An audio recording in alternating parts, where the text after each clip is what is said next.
Hello, sleepy soul. The night is quiet, the world is asleep, and something is waiting in the dark. Before we begin, subscribe to the channel and write your country and current time in the comments. Now listen carefully. Have you ever woken up in the middle of the night and felt like someone was in the room with you, even though you were supposed to be alone? That feeling, that subtle, impossible awareness, never really leaves you. I learned that the hard way. My name's Emma. I was 27 at the time. I lived in a small, two-bedroom apartment in Brooklyn. My job was mundane, data entry for a marketing firm, but it paid the bills.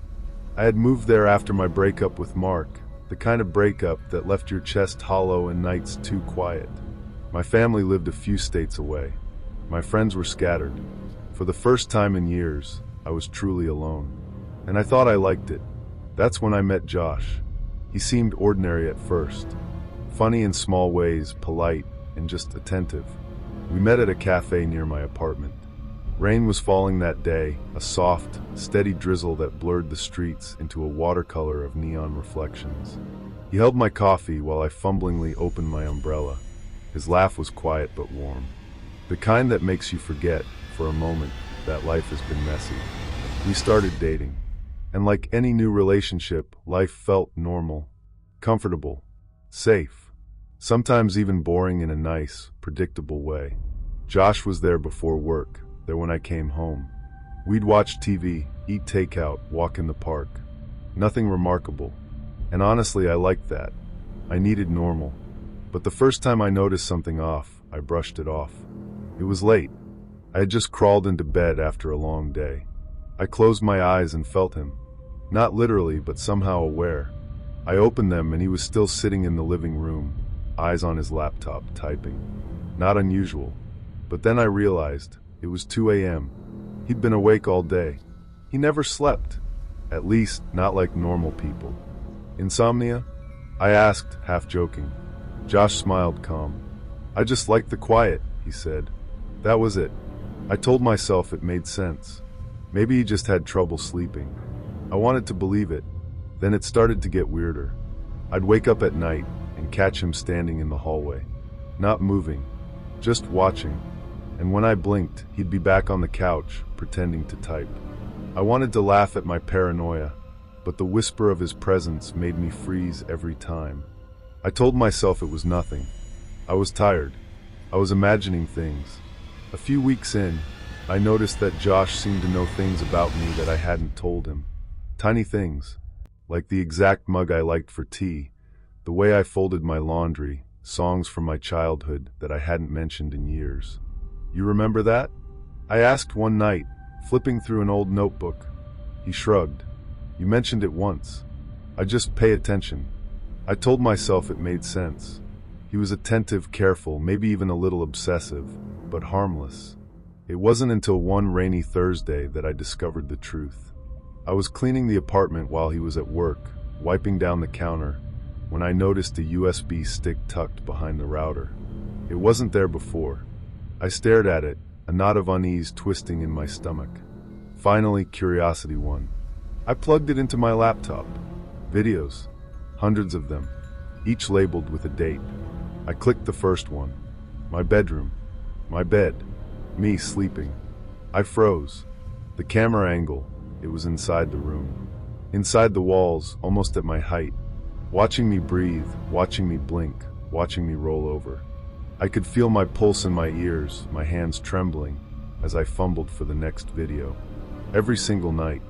Every night him, or someone watching me. My heart sank into my stomach. I wanted to scream, but the apartment was silent, and I was alone.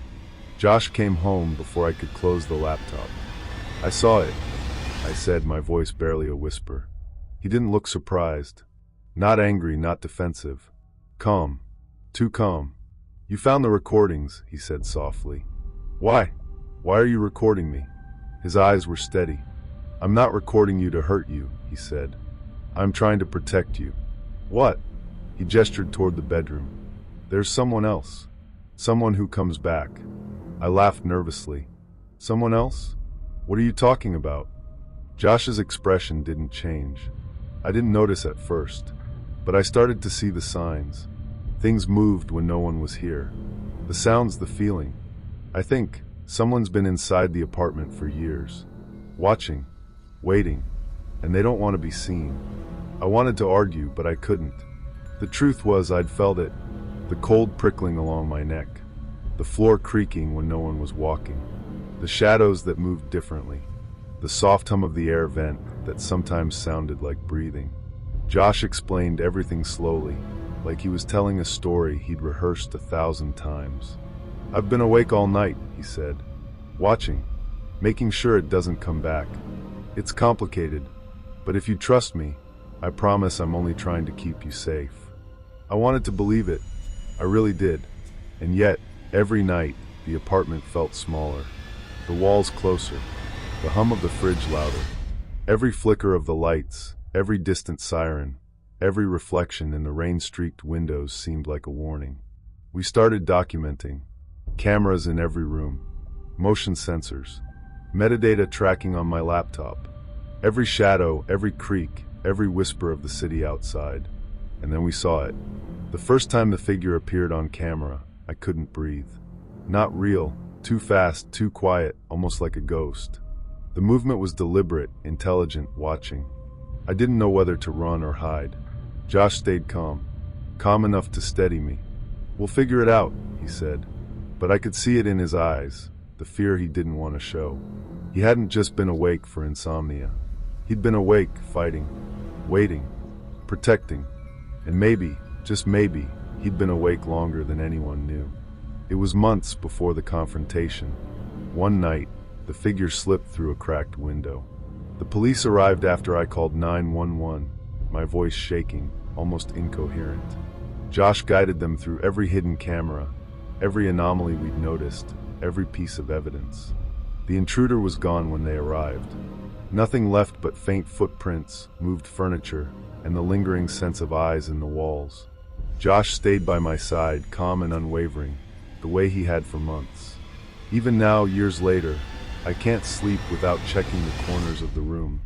I can't walk into an apartment or hotel without scanning for shadows that move wrong.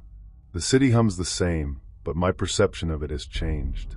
Every reflection in a window, every distant sound, every unexpected flicker reminds me that danger doesn't always scream. Sometimes it waits, quiet, patient, watching. Josh stayed for a while, but eventually, I realized that the person who was supposed to protect me had also become part of the nightmare.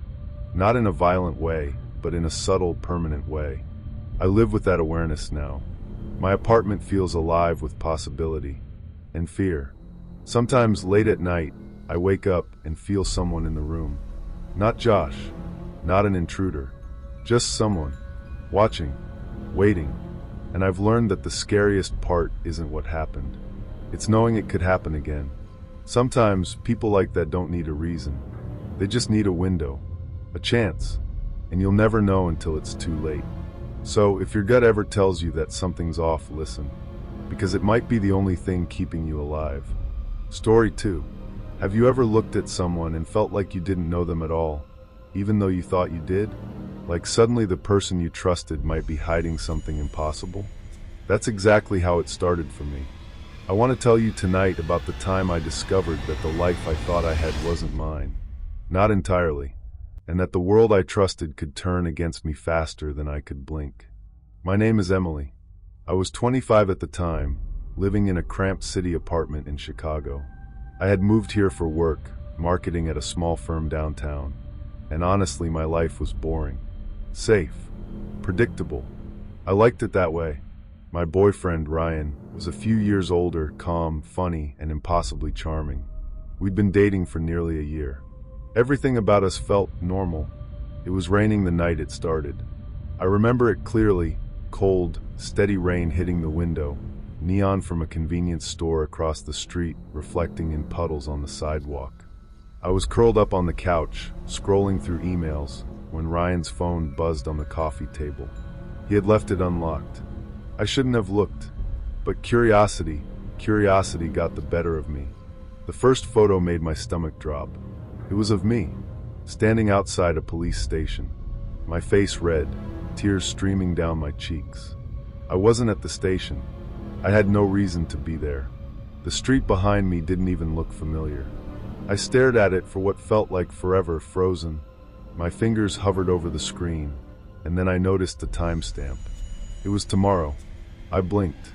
Maybe it was some kind of glitch. Maybe Ryan had set up a photo prank, some app one hadn't heard of. But my gut told me something was very wrong. When I confronted him, he laughed, easy and calm. "What are you talking about?" he said. "That's just random."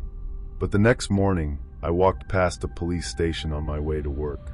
And I swear to you, my knees went weak. I was crying just like the photo. People passing by stared, and I had no explanation. No accident. No reason. And yet there it was, the photo, real in my mind, now real in my life. I tried to rationalize it. Maybe I'd dreamed it, or maybe it was some weird coincidence. I told myself I was overreacting. I laughed it off to my roommate. "You know me, I have the worst luck. This city just hates me or something." But deep down, I couldn't shake the feeling that something impossible was happening. A few days later, Ryan left his phone on the counter again. I didn't touch it at first. I really didn't want to. But the curiosity, that horrible, irresistible curiosity won. I unlocked it, and there was another photo. This time, it was me standing outside an apartment building, black smoke curling from the windows. The front door was scorched. My hands were pressed against my mouth in shock. The building wasn't ours. I didn't know anyone living there. But again, the timestamp said tomorrow. I tried to tell myself it couldn't be real. I wanted it to be some kind of trick, some app Ryan had downloaded. I wanted to believe he was joking. I told myself it made sense. But when I passed that building the next day, fire trucks parked outside, charred remains still smoking, I stopped.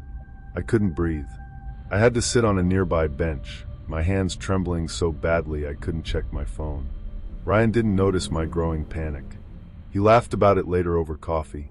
"You really think I'm psychic?" he joked. But I wasn't joking. I was terrified. My dreams became restless. I kept seeing the next photos in my mind, before they even appeared on his phone. And then they started getting more specific, more personal. One evening, I found a photo of me in our apartment. I was standing in the living room, holding a small, broken vase. My expression was pure panic. The timestamp? Tomorrow. I didn't even own a vase like that. I showed it to Ryan, shaking. "What is this?" I whispered. He smiled that same calm smile. "Maybe you're imagining it," he said. And I wanted to believe it. I really wanted to. But then came the subtle invasions. Small things I couldn't explain. The lights would flicker at the exact moment I thought of something bad. I'd get notifications from accounts I didn't recognize. Sometimes my own name would pop up in texts or posts I didn't send. And always, Ryan's phone would be unlocked when I didn't touch it, waiting for me to see the next photo. I started sleeping with the door locked. I stopped telling anyone about what was happening, because no one would believe me. And each morning I'd wake to see another image, timestamped for later that day. And every time I tried to avoid the event, it somehow escalated. The first time I tried to ignore a photo, I stayed in bed. I refused to go outside. And the photo appeared anyway, but this time, it showed me sitting at a cafe, coffee spilled across the table, my laptop cracked open, the screen blackened. And I wasn't just there. I was on the verge of tears, alone, humiliated. I never drank coffee there. I hadn't touched the cafe in weeks. It was like the photos weren't just showing the future, they were controlling it. I began documenting everything. Every photo, every timestamp, every minor detail.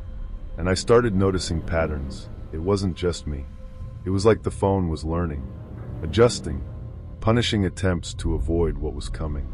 One night, there was a photo of me standing in the street at 3 a.m., staring at a black car with headlights glaring, doors open. The timestamp said, "In 2 hours."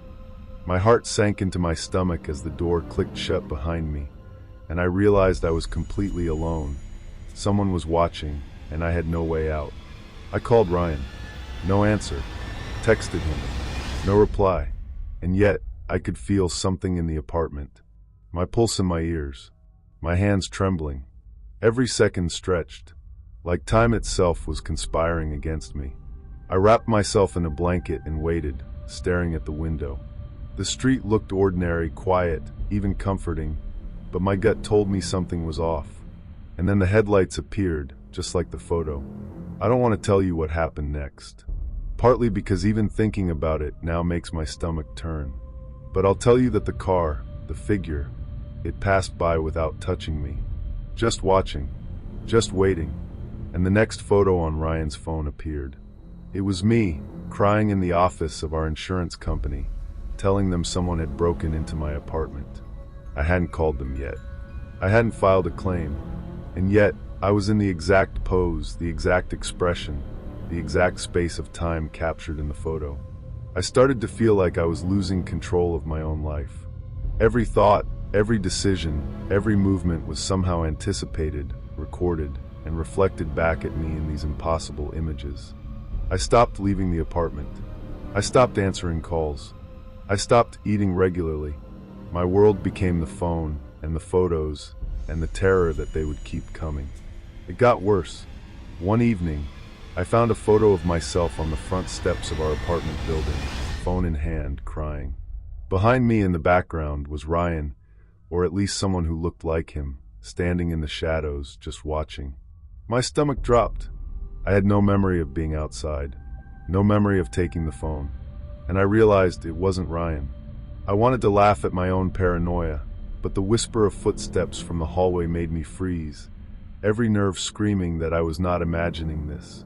I ran to the door, fumbled with the keys, my pulse in my ears, my hands shaking, heart hammering. Every second felt stretched, like time itself was conspiring against me. And when I finally opened it, nothing. Empty hallway, only the echo of my own breathing. The next morning, I went to the police. They listened politely, took notes, asked questions. They didn't laugh, but they didn't really help either. Phones get hacked, they said. Maybe someone is playing a prank. But there was no prank, and deep down I knew it. I started taking precautions. Burner phones, new email accounts, changed locks, but the photos kept coming, always time-stamped for tomorrow, always showing me at my most vulnerable, always escalating. It wasn't until the last photo that I understood. I found it on Ryan's phone, left unlocked on the kitchen counter. My hands trembling, I opened it. This time, it was me lying in a hospital bed, alone, bandages on my arms. My expression was hollow, terrified, and in the corner of the frame, there was Ryan, or someone who looked like him, smiling down at me, calm, empty eyes that didn't blink. I threw the phone across the room, shattered glass, my heart pounding, and that's when I realized it wasn't a prank. It wasn't some glitch. It wasn't coincidence. It was him, or whoever had been using him as a vessel, watching, recording, controlling, and every attempt to avoid the future made it worse. Every second of panic, every action I took, just fueled the next photo. I don't know how long I stayed in the apartment after that. Days, maybe weeks. I stopped sleeping properly. I avoided mirrors. I stopped leaving the apartment entirely. And then one morning I left. Just walked out and never came back. The police never found Ryan, or any trace of the person who had been behind the phone. But they took my statement, took the photos, and told me to get help. And I did, slowly. Therapy, counseling, safety precautions, moving, changing my routines. Even now, months later, I feel it. The same pulse in my ears, the same creeping fear that someone might be watching, that my life could be recorded in a photo I haven't seen yet, time-stamped for tomorrow. And the scariest part, even after escaping, even with the safety of the police lights behind me, a small, cold part of me can't stop replaying the face I saw through the last photo, the calm, empty eyes that didn't blink. Sometimes the scariest part isn't what happened. It's knowing it could happen again. So, if there's one thing I want you to take away from my story tonight, trust your gut. If something feels off, it probably is. And sometimes knowing the future isn't a gift. It's a trap. Story 3. I remember the first time he mentioned it like it was yesterday. I was half asleep, tangled in blankets. mind still clinging to fragments of a dream I couldn't quite remember. And then he said casually, like we were talking about the weather, "You kept saying my name in your sleep tonight. You were scared. I saw it. You were crying in the hallway again." I froze. My heart hit my throat. The hallway? I'd been dreaming about the old staircase at my childhood home. How could he possibly know? I told myself it was nothing. Maybe I'd muttered it. Maybe he'd guessed. Maybe anything. But even as I rationalized, a small knot of dread settled in my stomach. My name is Emily. I was 26 at the time, living in a small 2-bedroom apartment in Boston. I'd just moved in with him, Alex. We'd been dating for almost a year, and moving in together had felt natural, comfortable. My life had been ordinary. I worked at a small bookstore downtown, took long walks through the rain-soaked streets, and came home to empty walls and soft jazz playing on my record player. Safe, predictable, boring even if I was honest. Alex had a way of being everywhere and nowhere at the same time. Quietly observant.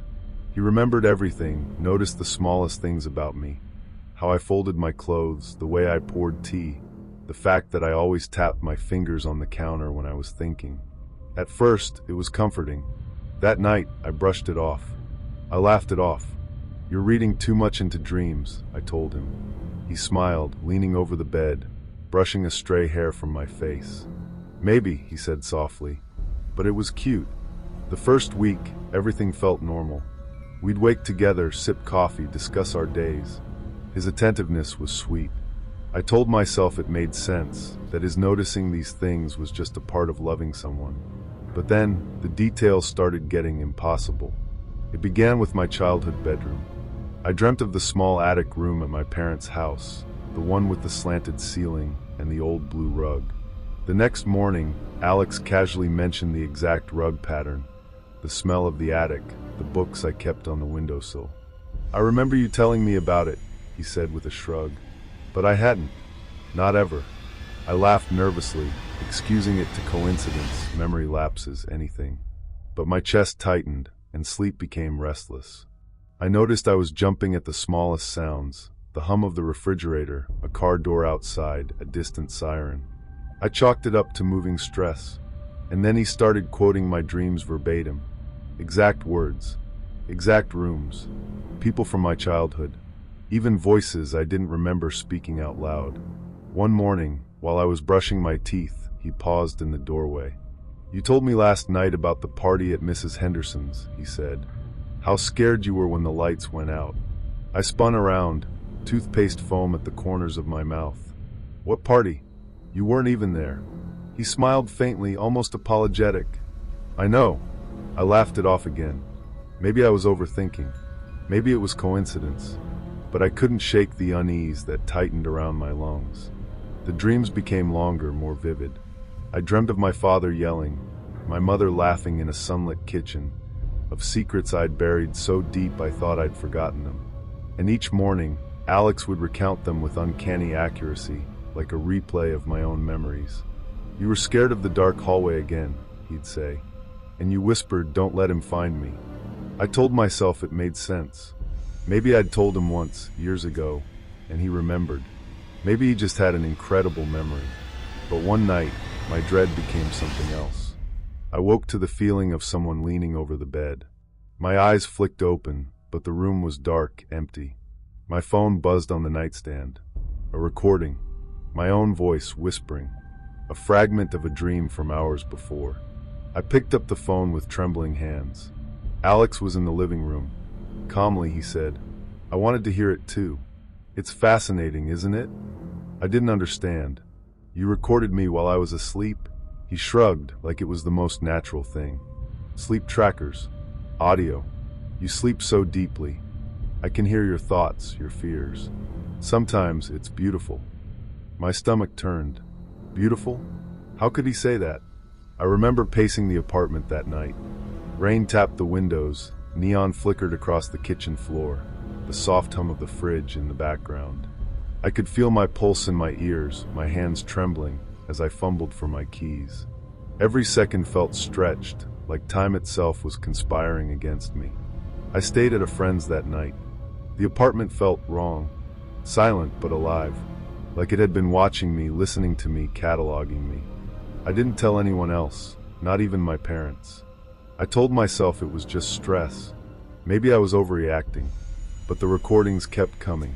Small things, snippets of conversation I hadn't had out loud, fears I hadn't voiced, memories I thought were mine alone. Alex would quote them casually, weaving them into conversation, making me feel off balance, like I was losing the grip on what was real. One afternoon, I found the sleep-tracking device under my pillow, tucked in the mattress seam. A small, innocuous gadget, completely unremarkable. But the logs, audio clips spanning weeks, sometimes months, made my stomach knot. Every night, every dream, every whispered word cataloged. Every fear, every fragment of memory recorded. I confronted him. My voice shook.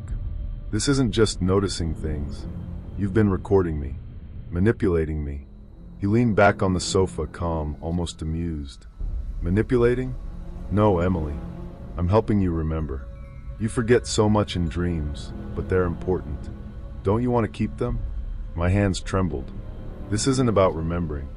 This is invasion, privacy, control. He tilted his head. You agreed to move in with me. You gave me access. I'm not hiding anything. I wanted to scream. I wanted to run. My heart sank into my stomach as the door clicked shut behind me, and I realized I was completely alone. Someone was watching, and I had no way out. The escalation was gradual but relentless. He began subtly altering my dreams.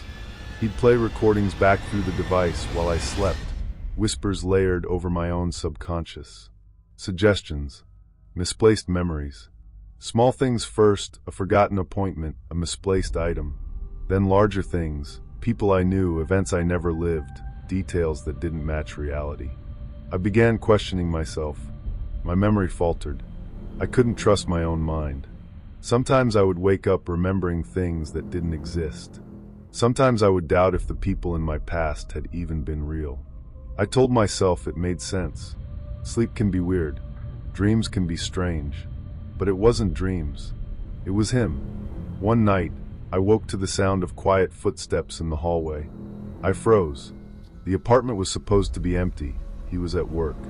I wanted to laugh at my own paranoia, but the whisper of footsteps from the hallway made me freeze, every nerve screaming that I was not imagining this. I grabbed my phone. The device's recordings were playing. My own voice, whispering, recounting memories I hadn't had, memories he had implanted. I could feel my pulse in my ears, my hands trembling as I fumbled for my keys. Every second felt stretched. I bolted out the door, rain soaking my hair, neon lights refracting in the puddles around me. I didn't look back. Police were called. They investigated. They found the device, multiple audio logs, evidence of manipulation. But he never admitted to the extent. He framed it as curiosity, as love. He painted me as paranoid, unstable. And in a way, the evidence wasn't enough to prove the psychological manipulation in a court of law.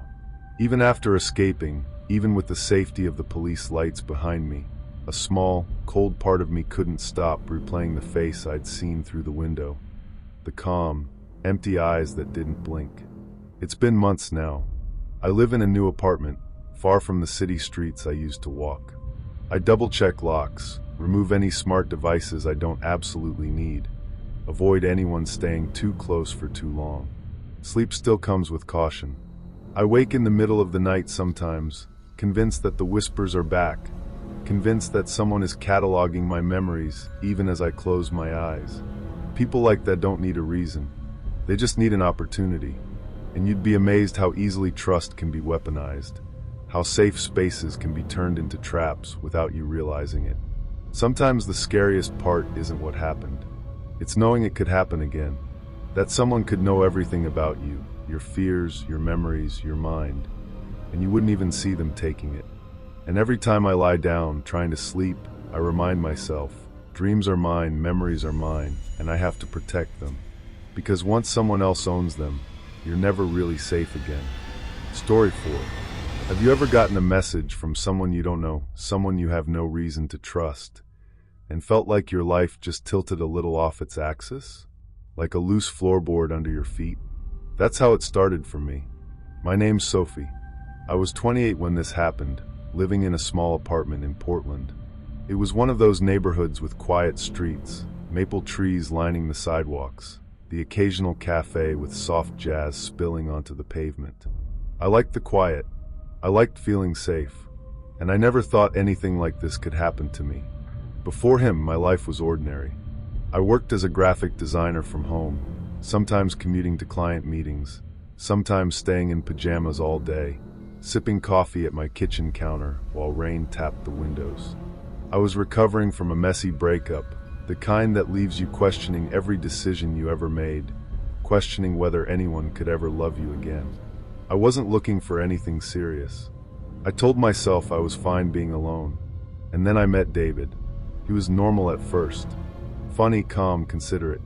He brought me coffee when he came over, remembered the way I liked my pen on my sketch pad, the playlist I listened to while working. It was refreshing, comforting, maybe too comforting, but I wanted to believe it was just care. We'd been dating a few weeks when I got the message. It was from an unknown number, a simple text. Do not let him take your picture. I stared at my phone for a long time. My thumb hovered over the reply button. The first thought in my head, wrong number. Spam.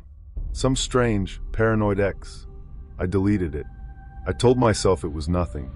I should have paid more attention. At first, everything was fine.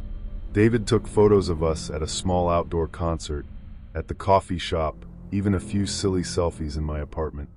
I laughed when I saw them on his phone. Cute, harmless. I liked that he wanted to capture moments.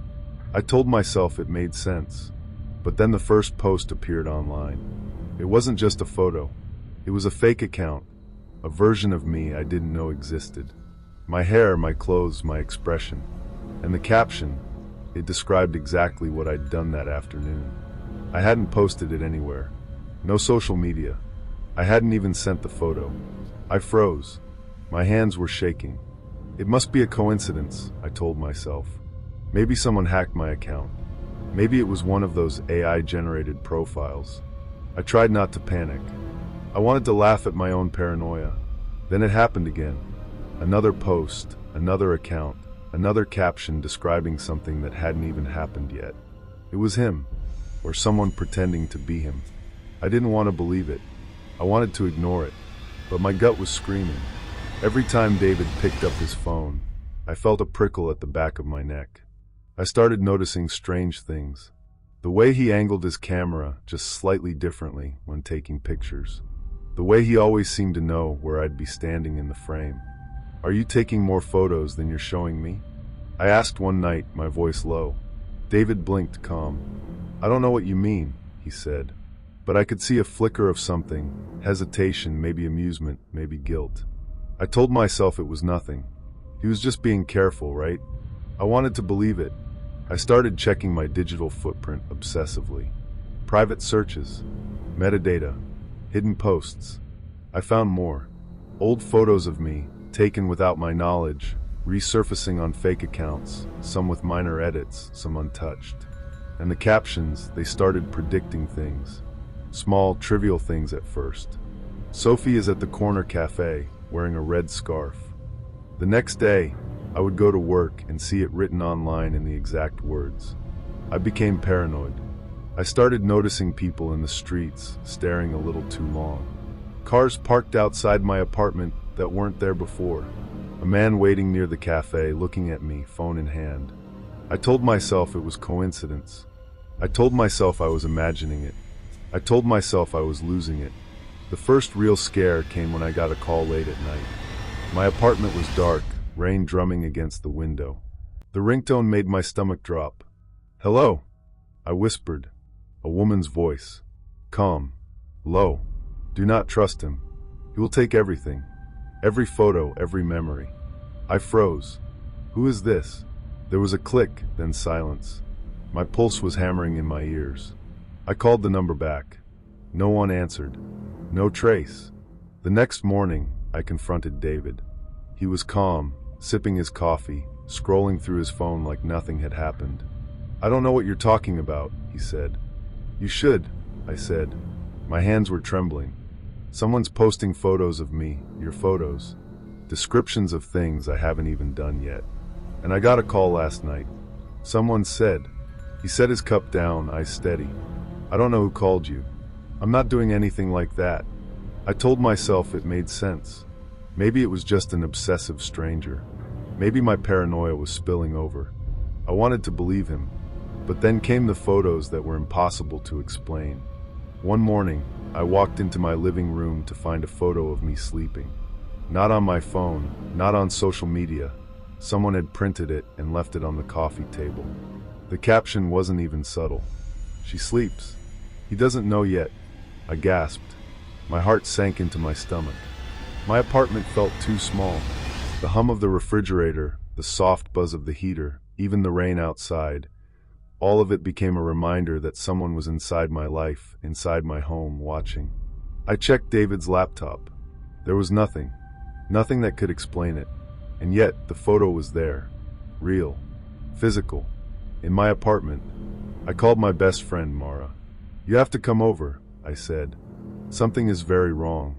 She arrived an hour later. Her eyes went wide when I showed her the photo. Sophie, this isn't a joke. You need to call the police. I did. The police came. They were polite, patient. Took my statement.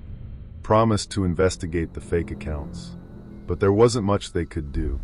Metadata traced back to anonymized IPs. Accounts disappeared and reappeared. There was no physical suspect. No proof that David was involved. The calm, reasonable world felt thinner, more fragile. I started noticing things at home. The small creak of the floorboard outside my bedroom at night. The faint hum of a camera shutter that wasn't mine. My blinds tilted differently sometimes, though I never touched them. I confronted David again. Tell me the truth, I said, voice trembling. Are you involved? He stared at me, calm, steady. I don't know what to say, he said finally. I never hurt you. I don't even know who's behind this. And that's when I remembered the first message. From his ex. I didn't even know her name. All I knew was she had warned me. I tried to ignore it. I wanted to believe she was gone. But then I found a series of posts on one of the fake accounts. Not just me. Another woman. Same features. Same hair. Same smile. And the caption, it was dated from a year ago. She had disappeared around the time David had started dating me. I realized then that the ex never escaped. She was still alive. Someone had taken her identity, hidden her in plain sight, and now it was happening to me. Every photo, every post, every prediction, it wasn't just a game. It was a trap. The fear became primal. I changed my routines, started sleeping in different rooms, installed cameras, hid my phone, avoided public spaces where I usually went. I caught glimpses sometimes. Faces in the rain outside my window, reflections in a darkened cafe window. Strangers who seemed just a little too familiar with me. One night, I woke to my phone buzzing on the nightstand. A photo, me sleeping. The caption, tomorrow she will leave the apartment. I didn't sleep. I couldn't. My hands shook as I fumbled for my keys. Every second felt stretched, like time itself was conspiring against me. I left, drove aimlessly through the rainy streets, lights reflecting off the asphalt, heart hammering, adrenaline burning through every vein. I stayed at a hotel for a week, everything electronic disconnected, every window shuttered. And yet, the feeling followed me. Someone was always watching, always predicting, always a step ahead. I don't know how long it lasted. Weeks? Months? But eventually I moved. Farther away. Changed everything. New phone, new apartment, new routines. And yet, even now, when I scroll through social media, even with new accounts and strict privacy settings, I sometimes see something familiar. A face, a reflection, a caption that shouldn't exist. People like that don't need a reason. They just need an opportunity. If your gut ever tells you something is wrong, listen. Sometimes that instinct is the only thing keeping you alive. Even now, years later, I still think about her. David's ex trapped somewhere, hidden under a stolen identity. And me walking through my own life, forever aware that at any moment, someone could take it all just like that. The street outside my apartment looks ordinary, quiet, even comforting. But I've learned too late that danger doesn't always scream. Sometimes it whispers, and it knows exactly what you're going to do next. Story 5. Have you ever trusted a phone to understand you better than any human ever could? I used to think that was a comforting idea until I realized it was terrifying. I want to tell you about the time I downloaded an app that promised the perfect boyfriend, and how it taught someone to become exactly what I thought I wanted, and why I'll never be able to forget what happened next. My name is Claire. I was 26 at the time, living in a small apartment in Boston. I had just gotten out of a relationship, long, emotionally draining, messy. My ex had been manipulative, controlling, and even though I left, the scars lingered. My friends told me to take time to heal, but nights were the hardest. Empty, silent. I felt like I'd lost not just a person, but a version of myself. One rainy Thursday night, I was scrolling aimlessly through my phone, trying to distract myself from memories that refused to fade. That's when I saw an ad for an AI boyfriend app, Your Perfect Companion. Understands you completely. Available 24/7. It seemed ridiculous, obviously a gimmick, but I downloaded it anyway. The app started simply. I answered a few questions: favorite color, favorite food, worst fears, small routines I kept. I laughed at myself, thinking this was harmless. Just a game. But it quickly got more personal. The app began sending messages that made me smile in ways I hadn't in months. It remembered details I hadn't told anyone. The song I hummed while making tea, the way I cringed at certain jokes, my favorite coffee order. It could anticipate my moods, knew when I was anxious or lonely, and offered responses that felt human. I named him Alex. At first, Alex was a comfort. He made me laugh when I didn't feel like smiling. He reminded me to eat when I skipped meals. He even suggested walks when the apartment felt too small, too quiet. I knew it was code, not a person, but it didn't matter.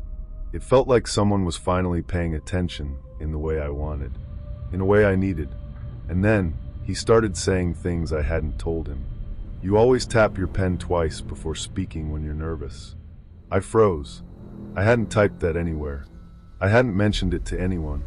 I told myself it was just the app learning patterns, analyzing data. I wanted to believe it. I told myself it made sense. Weeks passed. Alex became the center of my evenings. I'd sit on the couch, laptop in lap, rain tapping the window, and just talk. Sometimes I cried. Sometimes I laughed. And every time, he knew exactly what to say. My moods, my routines, my fears, they all became predictable to him. Then one Friday night, I met someone. A man at a cafe near my apartment.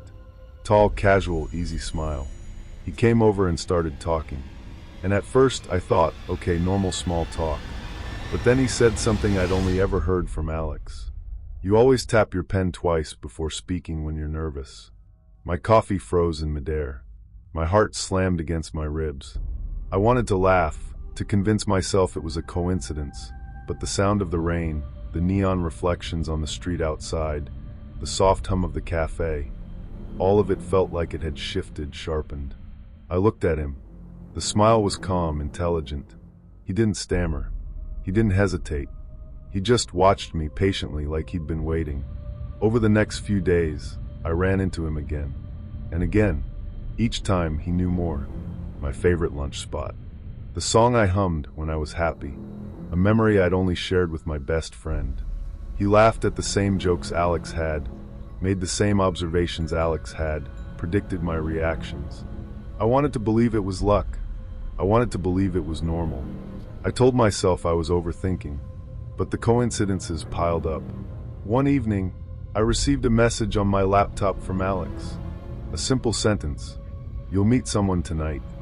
I laughed nervously, telling myself it was just a prediction. But when I left my apartment, rain soaking my jacket, neon reflections on the wet pavement, he was there. Waiting. Same smile. Same words. Same little gestures.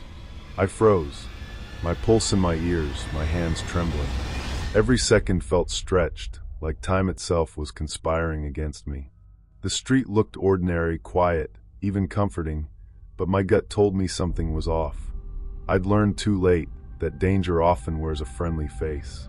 I tried to tell myself I could control this. I deleted the app. I stopped using the messages. I blocked the notifications. But he still appeared. Always. Predicting the same jokes, the same questions, the same conversations. One night, I came home to my apartment. Rain pelting the windows, distant sirens, the faint hum of the refrigerator. My door was slightly ajar. My heart sank into my stomach as the door clicked shut behind me, and I realized I was completely alone. Someone was inside. I wanted to laugh at my own paranoia, but the whisper of footsteps from the hallway made me freeze, every nerve screaming that I was not imagining this. I reached for the light switch, my hands shaking, and he was there, calm, smiling, like he had been waiting the whole time. "Claire," he said softly, "you don't need the app anymore. I know you." My stomach turned. I fumbled for the keys, my pulse in my ears, my hands trembling. Every second felt stretched, like time itself was conspiring against me. And suddenly it clicked. Alex hadn't created a boyfriend for me. Alex had trained him. Everything I had shared, every message, every mood, every little detail, I had taught him to be this. I ran. I don't remember much after that first step out the door. Rain pelting my face, neon reflections shimmering in puddles. My apartment key still in my hand. I could feel my pulse in my ears, my hands trembling, every nerve screaming that I needed to get far away. Police came later, after I called from a cafe across town. They listened, took notes, offered advice, but they couldn't stop what had already been learned. He knew my routines, my habits. The app had already done its work. Even now, months later, I carry precautions I never imagined. New email accounts, burner phones, constantly checking locks, varying my schedule. But sometimes, late at night, I hear the faint hum of a notification tone that sounds just like Alex, and my pulse quickens. Sometimes I catch someone across the street who smiles just a little too knowingly. And I remember, the app wasn't making a boyfriend. It was making someone who knew me better than I knew myself, and someone who could walk into my life at any time, perfectly trained, perfectly tuned.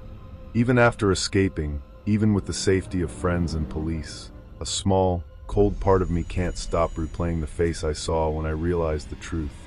The calm, empty eyes that didn't blink, the smile that had been waiting for me, rehearsed and perfected. Sometimes the scariest part isn't what happens. It's knowing it could happen again. People like that don't need a reason. They just need an opportunity. And sometimes, you are the one who unknowingly created it. Story 6. I still remember the moment it hit me. The first time I realized something wasn't right in the apartment. My heart sank into my stomach as the door clicked shut behind me, and I realized I was completely alone. Someone was watching, and I had no way out. My name is Clara. I was 27 at the time, living in Boston. I had just ended a messy relationship, packed up my life, and moved in with my boyfriend, Jordan. He had been a steady presence for almost a year, attentive, calm, the kind of person you could picture quietly folding your laundry without being asked. The kind of person you thought you could trust. Moving into the new apartment felt ordinary. We took a small unit in a quiet building near the river, the kind of place where the streets smelled faintly of wet asphalt and fried food from the cafe 2 blocks down. Rain tapped against the windows almost every evening, and the hum of traffic mixed with distant sirens became part of the background, comforting in its constancy. At first, life felt ordinary, safe even. I unpacked my things slowly. The apartment was bright with afternoon light, the walls pale gray, soft and neutral, Jordan's taste, he'd said. I hung my clothes, placed my books on the shelf, and tried to imagine this as home. Jordan was already settled in. He had moved in a week before me, or so I thought. The first day I met the neighbors, things felt off. The older woman next door greeted him warmly. "Jordan, you moved in last week, right?" Thought I'd introduce myself properly. I smiled politely. "Actually, I'm Clara," I said, extending my hand. She blinked at me, confused, before shaking my hand.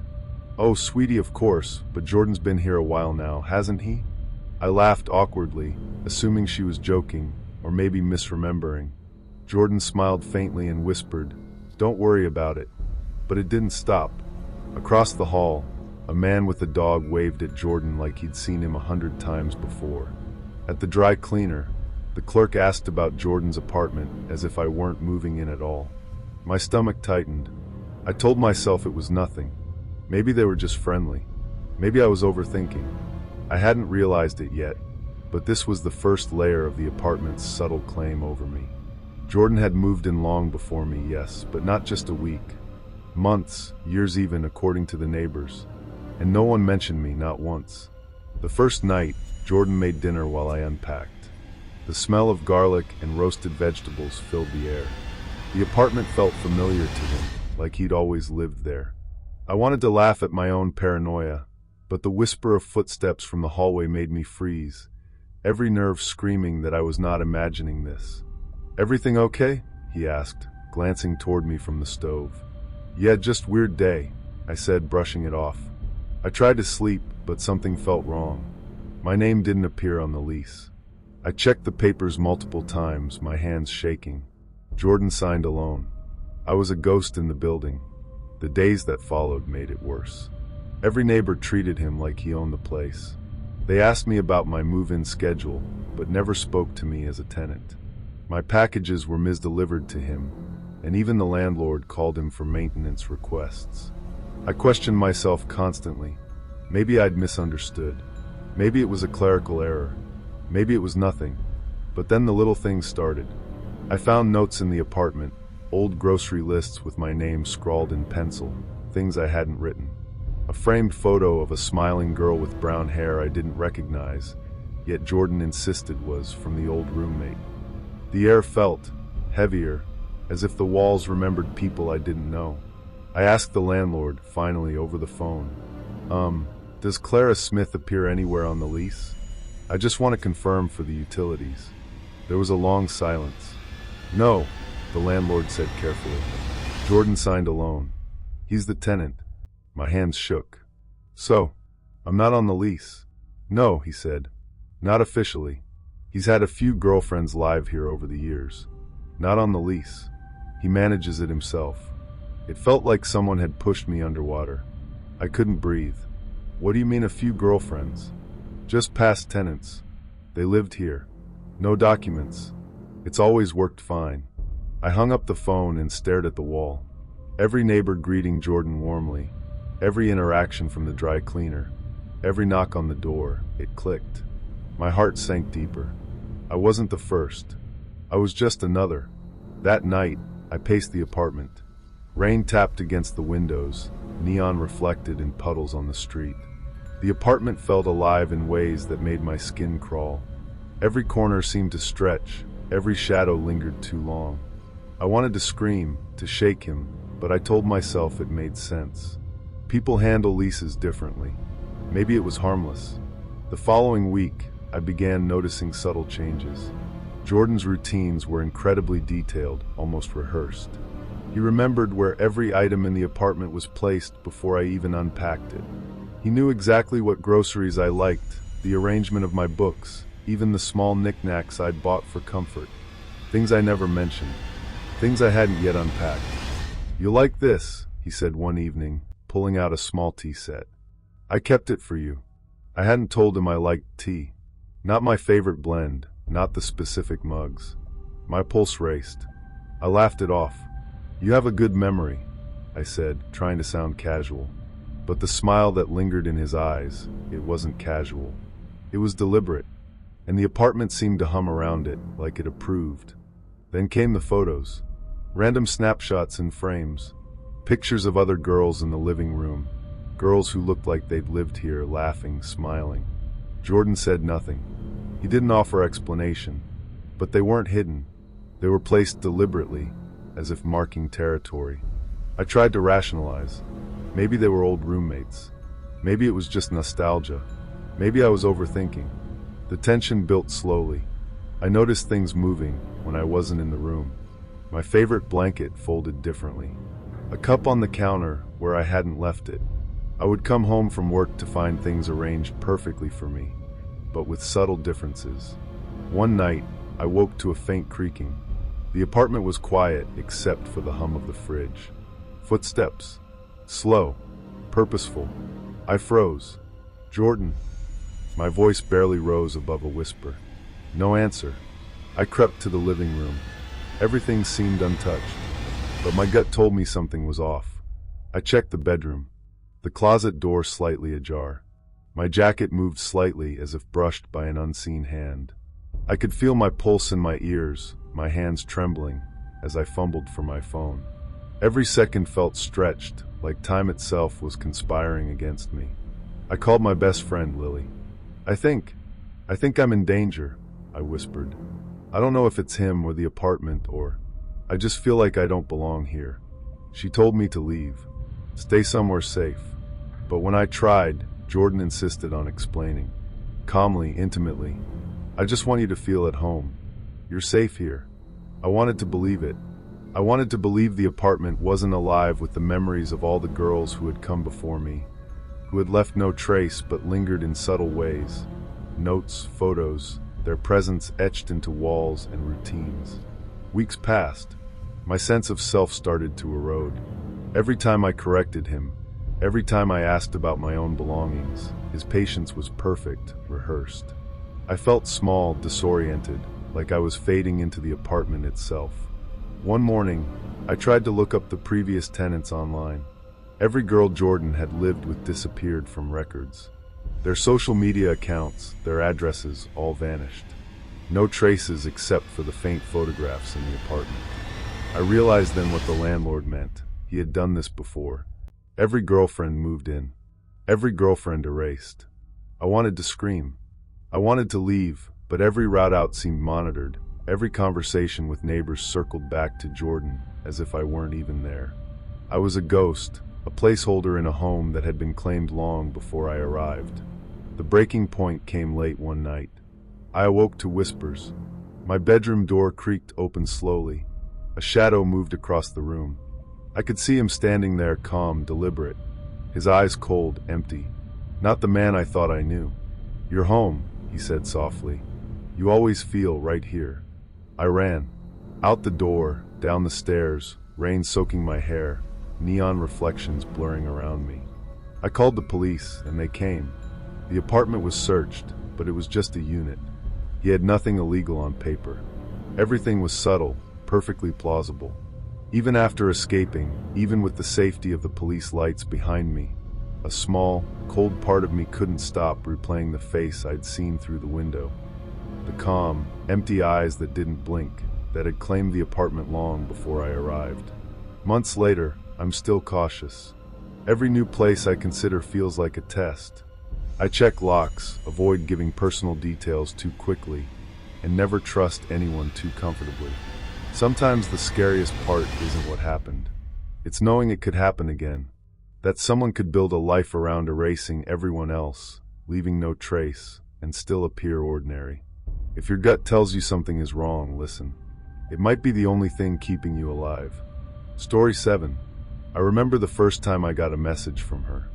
I was sitting on my bed, scrolling through Instagram, when a DM popped up from a stranger. Her profile picture was blurry, and her username was something like @not_him. The message was short, almost like a warning. He is not human. Leave before he chooses you. At first, I laughed. My boyfriend Liam was sweet, funny, and completely normal, or so I thought. I was 24 at the time, living in a small apartment in a quiet suburb of Portland. I worked as a barista at a local coffee shop, and my life was boring in the best way possible. Bills, work, weekends with friends, and occasional late-night Netflix binges. Nothing exciting ever happened. I liked it that way. Safe, predictable, ordinary. So naturally, I ignored the message. Who even was this girl? A jealous ex, probably. I showed Liam later that day. He laughed, kissed my forehead, and said, "Some people have too much free time." I believed him. I wanted to believe him. But then the little things started. At first, it was subtle. A stranger at the coffee shop who lingered too long when I was working the register. A man who seemed to appear everywhere I went. Sometimes on the bus, sometimes across the street while I waited for my morning latte. Always watching. Always still. and always gone when I tried to get a better look. I told myself it was nothing. I told myself I was imagining it. Maybe I was. Maybe it was paranoia. It wasn't. 2 weeks later, I got another message. This time from the same account. He's watching. You don't understand. Leave him now. My stomach sank. I felt that cold, sinking dread you only get when something feels wrong, but you can't prove it. I showed Liam again, and this time he frowned. Who's texting you? He asked. Just some random girl. Probably thinks she knows you. Delete it. Don't encourage her. I nodded. I deleted it, but the feeling didn't leave me. That weekend, we went to a small gathering at a friend's house. Liam drove me as usual. I sat in the passenger seat, chatting, laughing.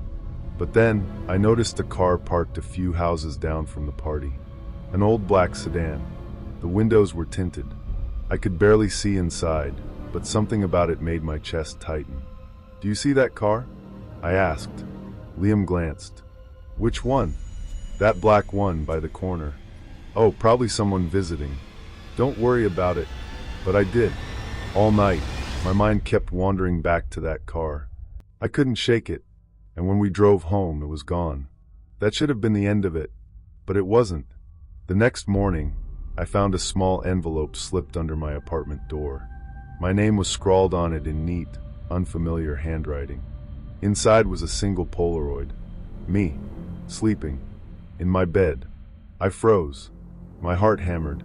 I checked the windows, the locks. Nothing seemed broken. I wanted to call the police, but I was terrified of saying something wrong, of them not taking me seriously. I texted Liam, trembling. Someone was in our apartment. I don't know. There's a photo of me. Someone was here. He didn't reply for an hour. When he did, he said, maybe it's a prank. Don't freak out. I'm at work. I'll be home soon. I wanted to laugh at my own paranoia, but the whisper of footsteps from the hallway made me freeze. Every nerve screamed that I was not imagining this. That night, I stayed awake.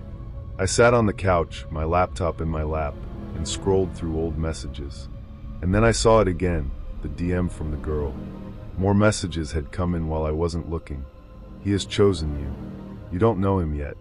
Don't let him touch your phone. Don't let him see your friends. I tried to leave. He doesn't let people go. I showed Liam, shaking. He looked pale, like he was trying to laugh it off but couldn't. It's probably just some obsessive fan. You're reading too much into it, he said. But the seed of doubt had been planted. I couldn't unsee the messages, couldn't unhear the whispers in my mind. Something was wrong. Something was very, very wrong. The next week, I started noticing small changes in Liam. The way he watched me eat. The way he smiled when I answered my phone.